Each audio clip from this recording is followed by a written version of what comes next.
By 4 o'clock, the afternoon light had turned the western edge of Vantrol Ridge estate into a long wash of gold. Amaris Vantrol stood in the operations room, with one hand resting on the edge of a corkboard that carried the estate's arrival schedule for the day. She was dressed for work, not confrontation, a ruby-red silk blouse beneath a tailor cream jacket, dark trousers, low heels. The estate had belonged to the Vantrol family before Amaris married Lucan. Years earlier, when her mother stepped away from daily operations, Amaris became the managing member and operating principal of the family entity that owned and ran it.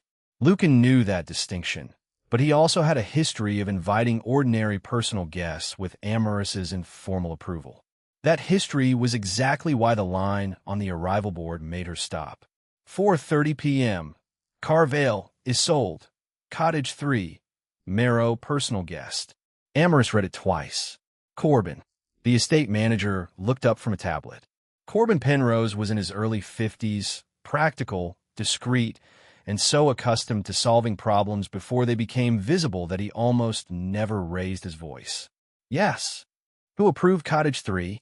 He looked toward the board, then back at her. Mr. Marrow's office sent the request through the household preparation channel yesterday afternoon. 1 guest, 2 nights. They marked it personal. Did I approve it? No. Did anyone ask you to confirm with me? No. I treated it like the Caldwell visit in spring. Amaris remembered. Lucan had asked for an old friend to stay after a conference. The cottage had been empty. She had said yes after Corbin mentioned it over breakfast. What time are they due? Driver note says 4:30. Could be 15 minutes either way. Amaris looked down at the schedule. Her hospitality training cohort was due the following morning. Is the cottage ready? Housekeeping finished at 3. Amaris absorbed the cost before the insult. Staff hours, linen turnover, provisions, climate control. Leave it as it is, she said. Corbin waited. Do not change the gate code. Do not cancel the driver. Do not tell anyone to stop them on the road. You want me at the gate? No. That made him look at her more carefully. I'll be there. At 4:22, Amaris walked down the Cypress Line Drive to the controlled vehicle entrance. At 4:36, a Blacktown car slowed outside, followed by a second vehicle. Lucan stepped out in a pale gray jacket, composed in the way he always was when he expected a room to organize itself around him. He saw Amaris. His expression changed by less than an inch. Then the other rear door opened. Isolde Carvale stepped out in a white linen suit, one rolling case beside her and a leather tote over her shoulder. She scanned the scene like someone who had arrived expecting a professional weekend and discovered missing information. Lucan closed his door. Amaris. Lucan. His eyes moved toward the gate, then toward her. We're late. I know. Isolde's hand tightened around the handle of her case. Lucan looked toward the drive again. Is there a problem with Cottage 3? Amaris met his eyes. Yes. And for the first time that afternoon, Lucan understood that the house was not going to absorb his decision for him. Lucan took 2 steps toward Amaris, leaving Isolde beside the car. What problem? You booked a guest cottage without asking me. His face registered irritation before surprise. I requested a room for 2 nights. You requested estate staff, a prepared cottage, and access for a guest I did not approve. Amaris. I have invited people here before. Yes. More than once. Yes. So, this is not some invention. No. What is new is that you decided my past flexibility was permanent permission. Isolde looked from one to the other. Lucan lowered his voice. We do not need to do this at the gate. Amaris's answer was equally quiet. You chose the gate when you arrived expecting the answer to have already been given. He glanced toward Isolde. She is a guest. That is all this request is. Isolde spoke before Amaris could. That is not all I was told. Lucan turned. Isolde. She ignored the warning in his tone. You said the estate side was handled. It is. No. Amaris said. It isn't. Isolde pulled a slim folio from her tote. What are you doing? Lucan asked. Finding out what exactly is not handled. She opened a printed working itinerary. The heading read, Private Membership Pilot, Napa Weekend. Below it were blocks of scheduled activity. Friday arrival, principal host accommodation. Saturday morning, participant arrival window. 3 guest cottages. breakfast service, driver collection, working lunch, garden walk, private culinary session, Sunday closing breakfast. And on the cover page, beneath the weekend title, Vantrol Ridge Estate, host setting. Amaris did not react immediately. This is a small pilot, Lucan said. How many? 8, including us, Isolde answered. 3 cottages, drivers, meals? Yes. Lucan cut in. This is not a public event. I didn't ask whether it was public. It's a private group. I didn't ask that either. Isolde closed the folio halfway. I was told this was a controlled retreat environment. Not a hotel. Not a conference venue. A private host setting. Amaris turned back to Lucan.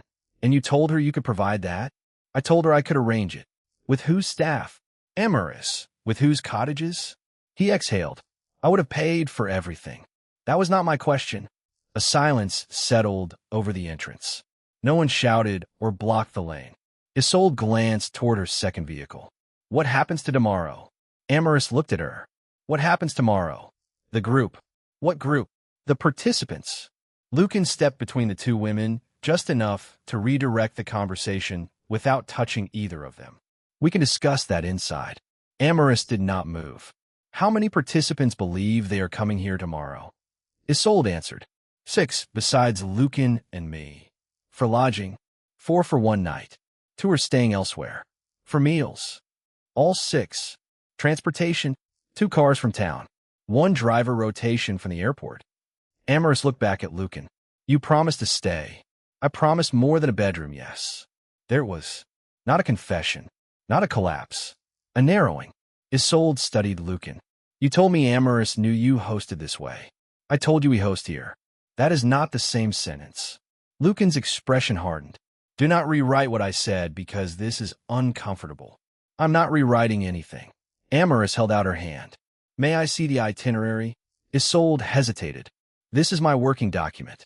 I don't need your client notes. I need to understand what the estate has been represented as providing. After a moment, Isolde handed it over. Amaris read the activity blocks once, then again. Her training session the next morning was scheduled to use the demonstration kitchen, 2 of the lower guest rooms for housekeeping simulations, and the West Service Courtyard for arrival flow practice. The itinerary in her hand used the same spaces. The problem was no longer whether Isolde slept in Cottage 3. It was capacity, labor, representation, and time. Amaris handed the folio back. Corbin is going to give me a complete list of everything the estate has already been asked to prepare for this weekend. Lucan shook his head. You are escalating a hosting misunderstanding into an audit. No. Amaris stepped away from the gate. You've already escalated it. I'm finding out how far. She looked at Isolde. You will not be stranded. Neither will anyone else. But nothing further is going to be treated as approved simply because someone has already expected it. Then she looked at Lucan. And Cottage 3 stays empty tonight until we know what you committed beyond it. Lucan stared at her. Behind him, Isolde's suitcase remained upright beside the car. The promised day had just stopped being the whole story. By 5:15, the operations room no longer looked like a place where a quiet private estate planned dinner service. It looked like a system under examination. Corbin stood at the long table with the estate arrival board printed beside him. Amaris sat at one end. Lucan stood near the window. Isolde occupied the chair across from Amaris, her folio open but turned toward herself. No one else had been invited. This is not a loyalty test, Amaris had said. I need records, not witnesses choosing sides. Corbin began with the simplest facts. Yesterday at 2:12, Mr. Merrow's office requested Cottage 3 for Ms. Carvale. At 3:48, they added a breakfast count of 8 for Saturday. Lucan looked at him. Who added that? The request came from your executive assistant. I know who sent it. I asked who originated the number. Corbin stayed neutral. The message says, per Mr. Merrow's weekend group. Amaris asked, what else? Today at 9:10, kitchen prep increased from household breakfast to private guest breakfast. At 10:32, we receive a request for the west table to be set for 8 for Saturday lunch. Isolde looked up. I requested lunch configuration. Through whom? Amaris asked. Lucan's office. I sent them the seating needs. Lucan said, which I intended to cover. Amaris turned to him. Money is not capacity. It is when a capacity is available.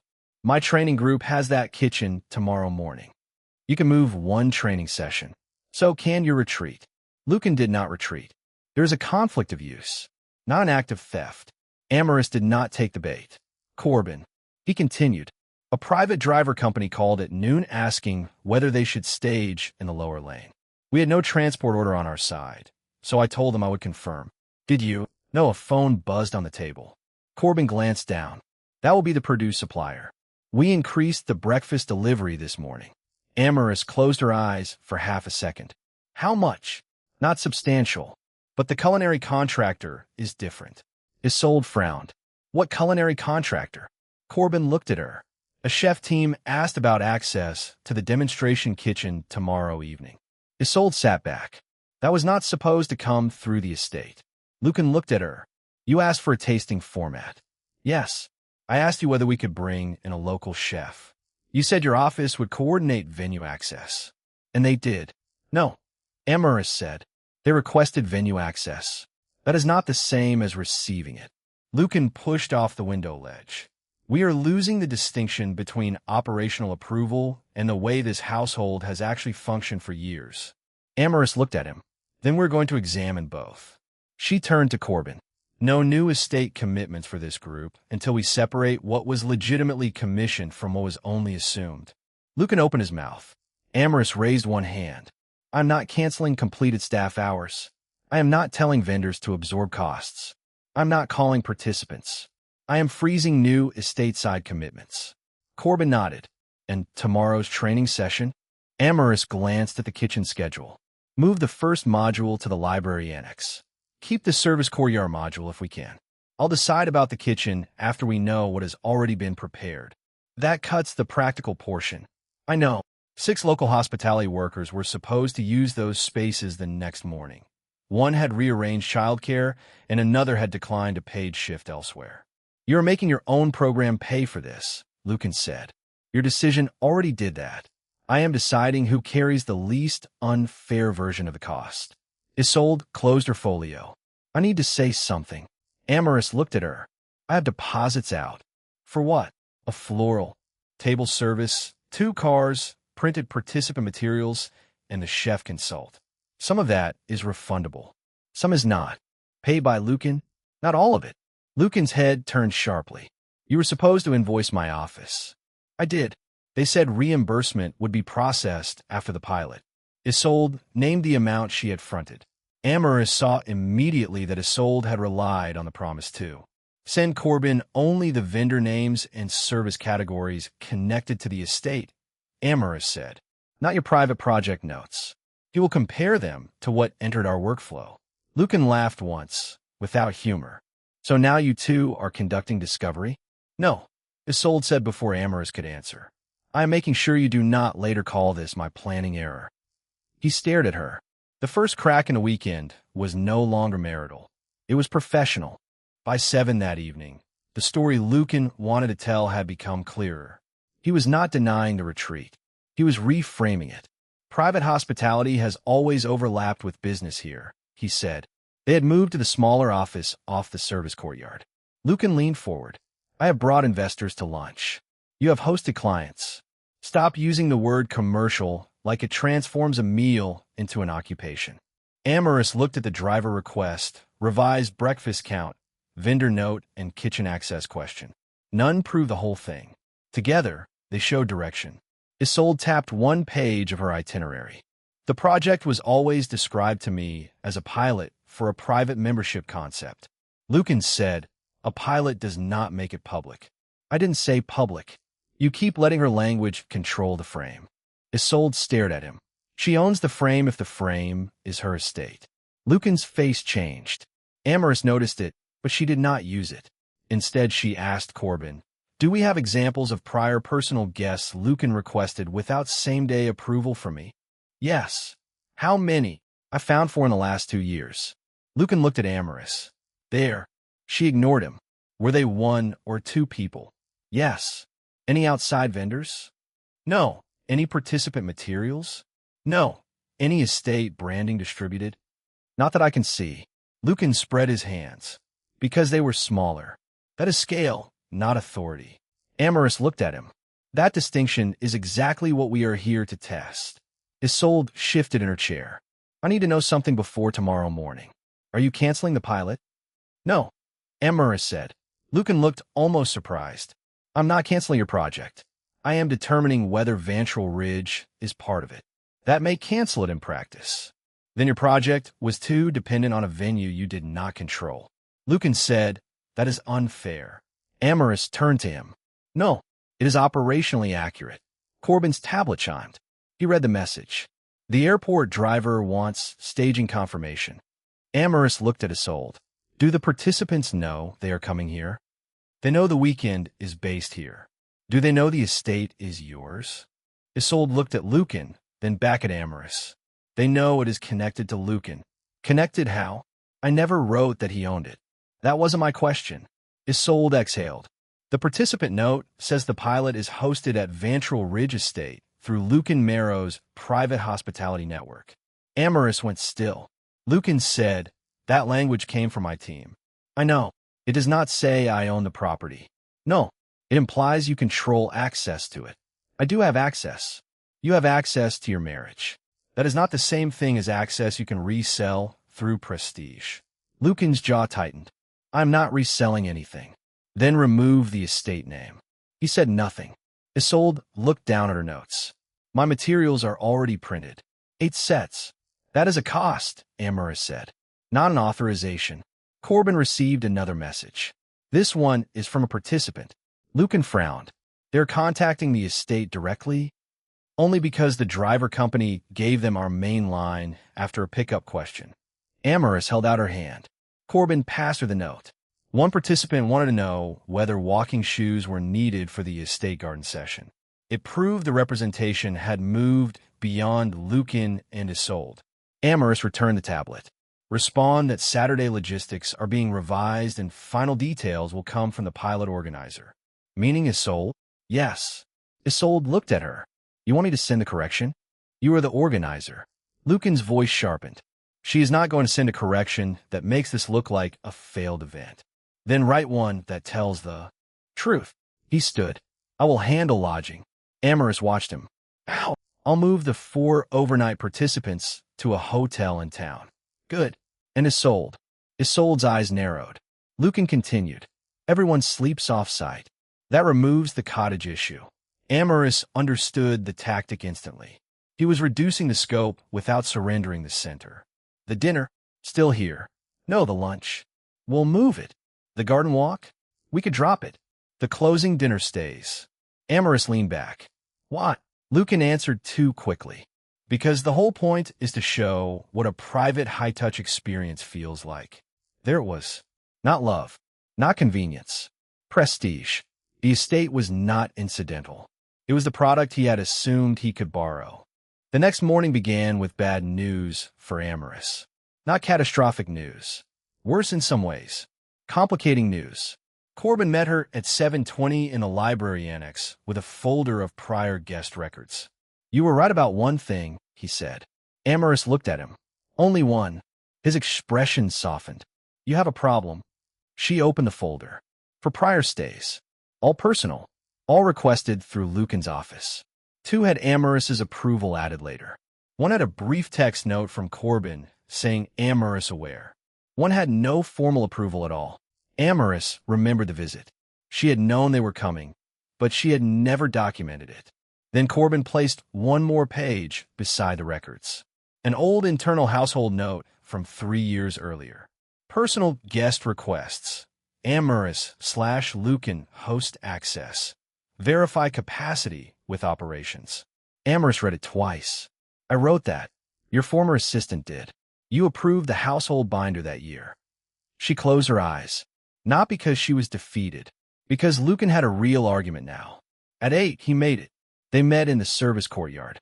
Lucan placed the page between them. You cannot spend years treating me as a host and then pretend the category never existed. I'm not.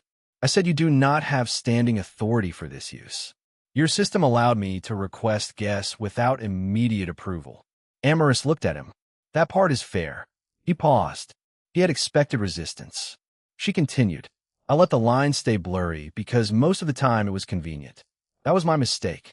Lucan sat back slowly. You are admitting the system recognized me as a host. For ordinary personal guests, yes. And you still think you can stop one dinner? Yes. He almost smiled. That is incoherent. No, it means the issue is not whether you ever had hospitality privilege. You did. The issue is where you knew it stopped. Isolde arrived before he could answer. She had spent the night at a hotel Lucan booked in town. Her suitcase was no longer part of the scene. She carried a laptop and a canvas project tote. I have the revised lodging list, she said. She looked from Lucan to Amaris. What happened? Lucan handed her the old host note. Apparently, I was not imagining my authority. Amaris corrected him. You were not imagining limited personal hosting latitude. Isolde, read the page. Does this help the retreat? It helps his argument, Amaris said. Not the whole retreat. Isolde looked almost relieved. Not because she wanted Amaris to lose. Because certainty was useful. So what changes? Amaris opened her own schedule. My training cohort loses the demonstration kitchen block this morning. Corbin looked at her. We can preserve the courtyard module. We will. Lucan frowned. Why are you giving up the kitchen if you're not hosting the retreat? Because staff already prepped for the wrong weekend, and I am not making 6 trainees stand around while we reset the entire building. That sounds like your own choice. It is. He leaned toward her. Then stop describing every cost as something I imposed. Amaris met his eyes. I am not. Some of this is mine. She turned to Isolde. I also owe you an answer about your deposits. Anything you commissioned solely because my estate workflow failed to challenge a request that should have been escalated, I will review as part of the cancellation cost. That does not mean I approved your event. Isolde stared at her. You would pay part of that? If the cost exists because my operating system created reasonable ambiguity, yes. Lucan laughed under his breath. You would rather pay strangers than let one dinner happen. No, Amaris closed the schedule. I would rather pay for my mistake than use my mistake to justify yours. At 9:15, her training cohort arrived. She told them the truth without giving them her marriage. There was a capacity conflict in the estate schedule. Today's kitchen module is postponed. You will still be paid for the full session. One of the trainees asked whether they had done something wrong. No. Are we still doing arrivals? Yes. In the courtyard. Amaris looked toward the service lane, where 2 employees were moving and used retreat table settings back into storage. The morning was expensive, and the estate's ambiguity was now costing Amaris directly enough that she could no longer call it harmless. By early afternoon, Lucan had adapted again. That was what he was good at. He did not need a clean victory. He needed a version he could still call viable. He booked 4 rooms at a small luxury in outside town. He moved the participant lunch to a private dining room there. He shifted transportation, staging away from Vantrol Ridge. He canceled the garden walk. Then he presented Amaris with a revised plan. 1 dinner, he said. Saturday night. 8 people. No lodging. No estate arrival. No garden program. Amaris read the page. Why here? Because the pilot is meant to test intimacy. You can test intimacy in a private dining room. You know that is not the same. Exactly. Lucan's eyes narrowed. This is personal now. It was personal when you invited your mistress to sleep here. And you keep insisting the real issue is larger than that. It is. Then prove it by not making every solution impossible. That landed harder than Amaris wanted. Isolde had spent the morning rebuilding her program while participants were already traveling. These people did not create this, Isolde said. I know, Amaris replied. Then canceling everything creates a second wrong. I agree. Lucan looked at Isolde. Thank you. She turned on him. That was not agreement with you. He went quiet. Isolde continued. If the estate dinner happens because Amaris is pressured into avoiding inconvenience, that is not a clean solution either. Lucan rubbed one hand over his jaw. You both want some abstract form of moral cleanliness that does not exist in operations. Amaris almost smiled. No. Operations is exactly why I am saying no. She pulled out the vendor list. The flowers can move. Isolde nodded. The chef can move with one additional travel fee. The driver service is already off-site. Yes.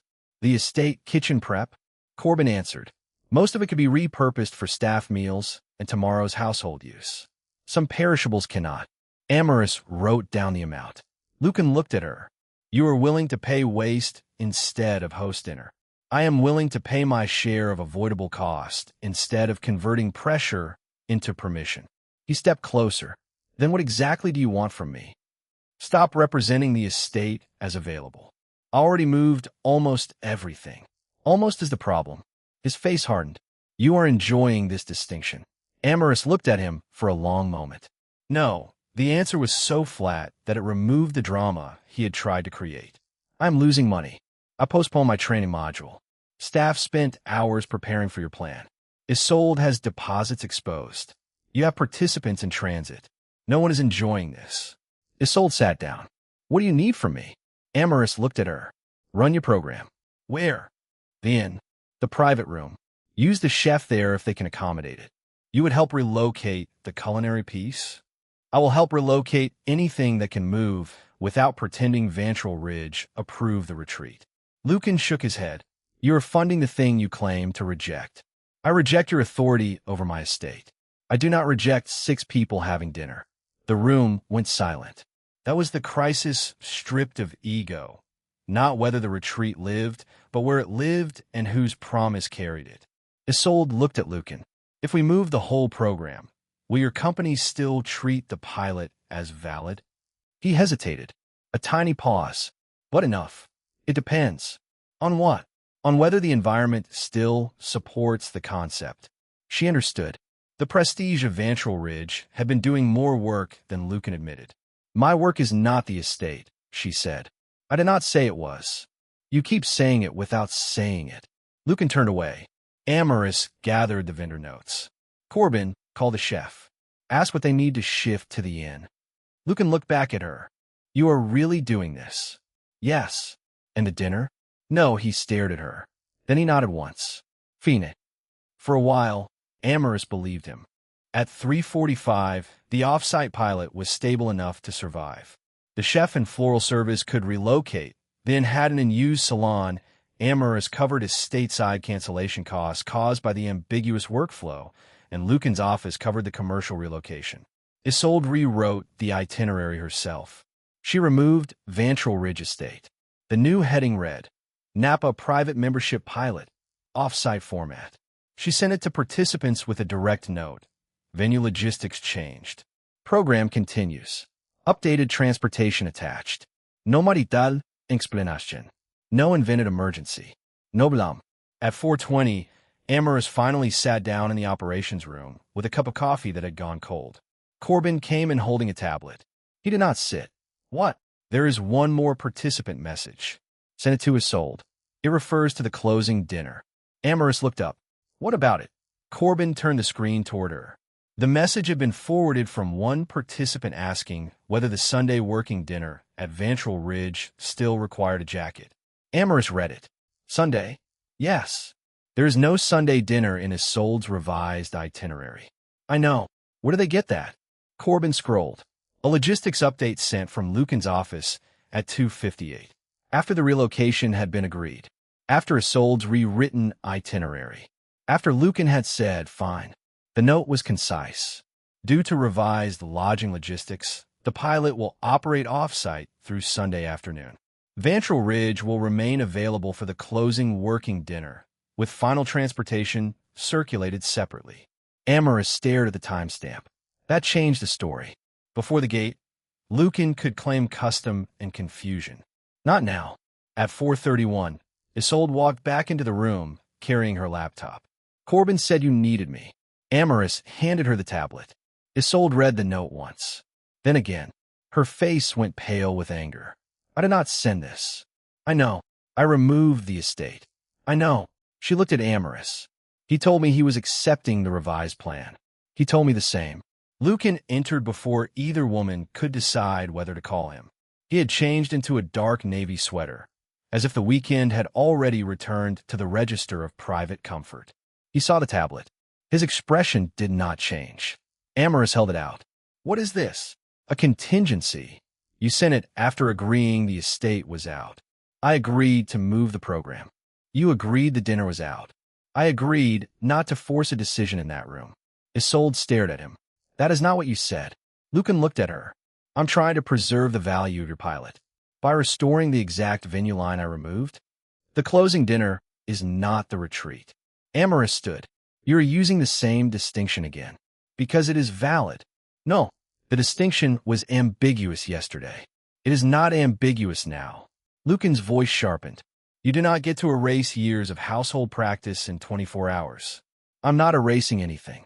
You're deciding the past means whatever gives you leverage. Amaris stepped closer, but she did not raise her voice. The past gave you room to ask. It never gave you authority to tell other people the answer before I gave it. He looked at her.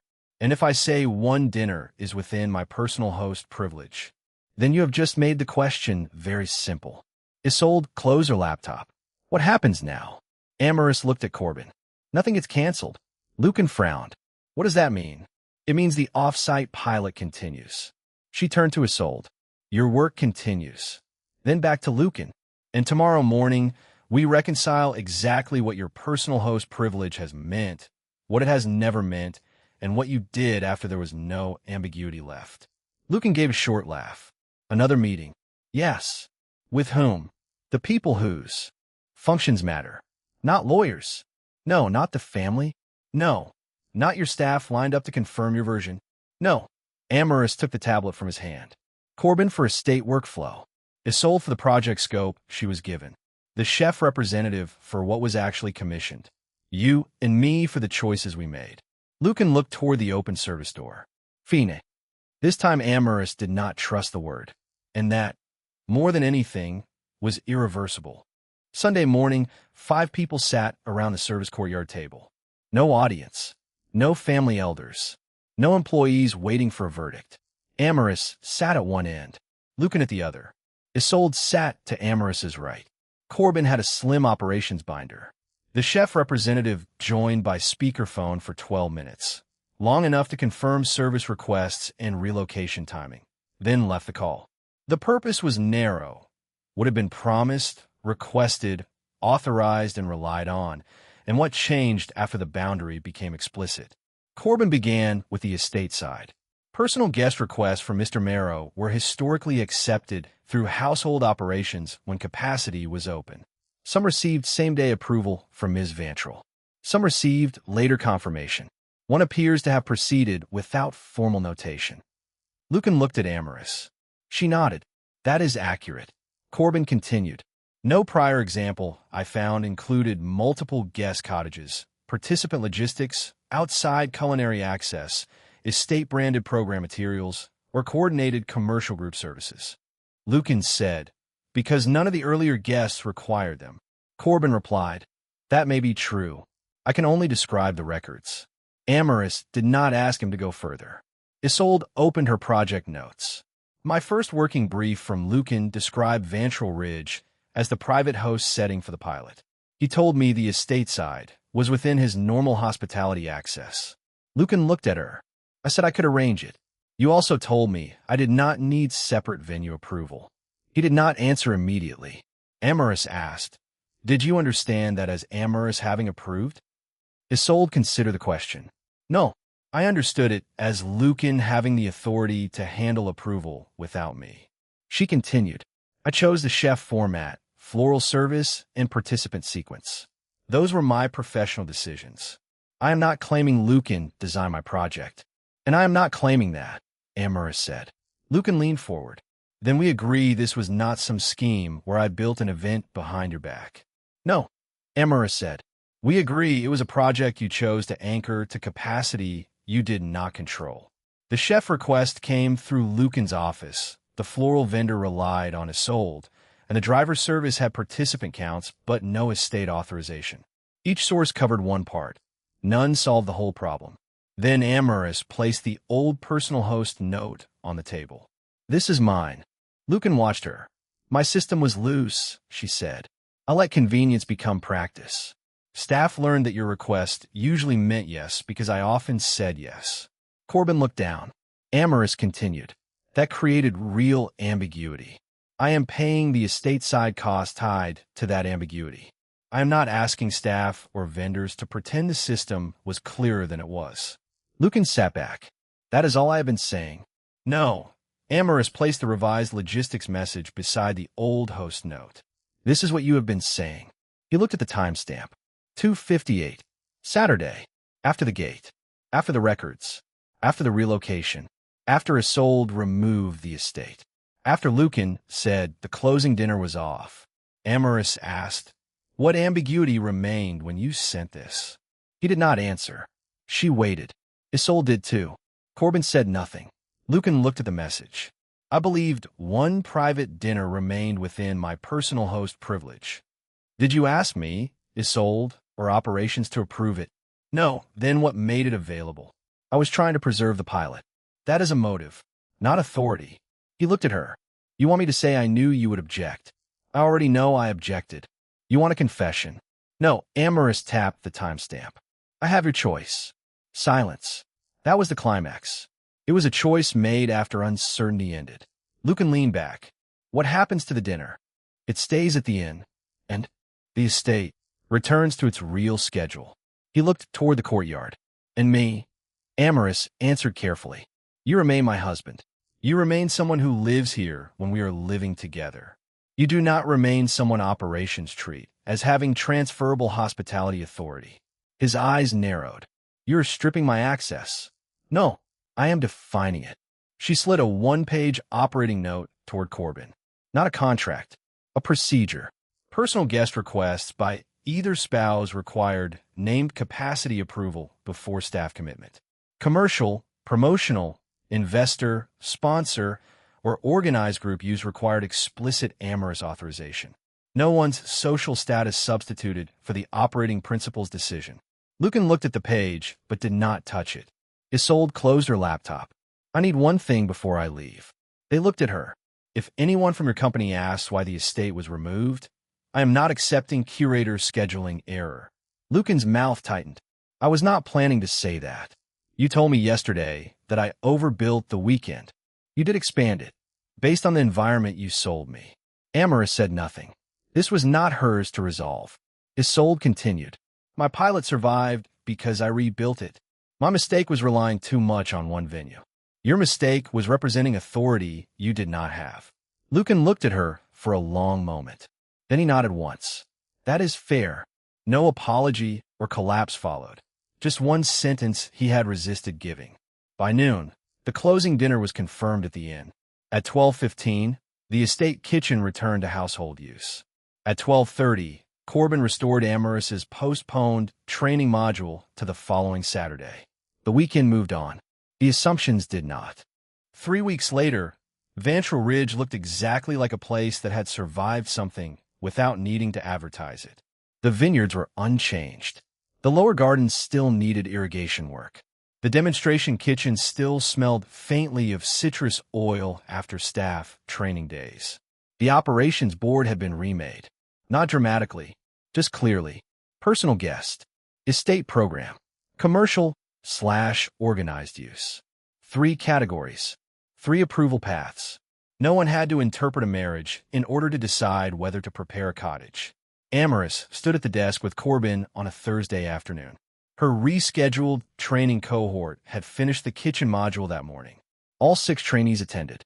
One had already accepted a part-time position at another private property. Another had asked Amaris to review a staffing flowchart she was building for a small inn. The disrupted weekend still carried costs. Amaris had paid part of the estate side losses. Lucan covered the commercial relocation, and Isolde completed a modest off-site pilot. 2 participants asked about a future version. 1 declined.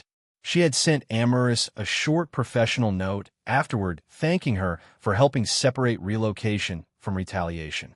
Amaris had replied with 1 sentence. Your program was yours to save.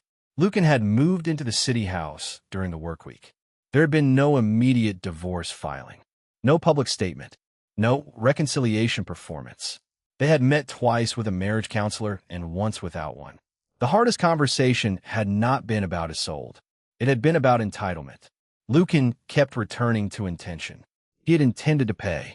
He had intended to preserve the pilot. He had intended not to embarrass Amaris. Amaris kept returning to consequence. Who had been expected to work? Whose name had been used? Who had been asked? Who had not? Their marriage remained unresolved. The estate was not. Corbin pointed to the board. Next Thursday, Amaris followed his finger. Marrow, personal guest. Cottage 2, 2 nights. Beside it, requested by Lucan Marrow. Below, capacity clear, Corbin. Then, approved, Amaris Vantrol. Amaris smiled faintly. When did that come in? Yesterday. He asked. He did. And you waited? I did. She looked at him. Was that painful? Excruciating. She laughed. It was the first time the old pattern had been repeated correctly. Not because Lucan had lost the ability to welcome anyone. Because welcome had stopped being mistaken for possession. Corbin moved to the next line. Your training group returns Saturday. Demonstration kitchen, lower courtyard, cottage 4. Approved. Garden lunch. Approved if weather holds. He marked the board. Outside, 2 staff members carried folded napkins toward the breakfast terrace. No one was celebrating anyone. They were working, and that mattered to her. Amaris still believed hospitality meant anticipating needs and removing friction. She no longer believed it required the person providing it to become invisible. She walked out of the operations room and crossed the courtyard toward the training wing. The doors were open. A long table waited inside. 8 place settings. Not for Lucan's pilot. Not for Isolde's project. Not for a family argument. For people who were supposed to be there. Amaris paused at the threshold, listening to the ordinary sounds of the estate moving around her. Then she stepped inside and began the next session. Hospitality had not become smaller. It had become chosen. This story is a fictional narrative created for entertainment, reflection, and educational purposes. Any resemblance to real people, places, or events is purely coincidental.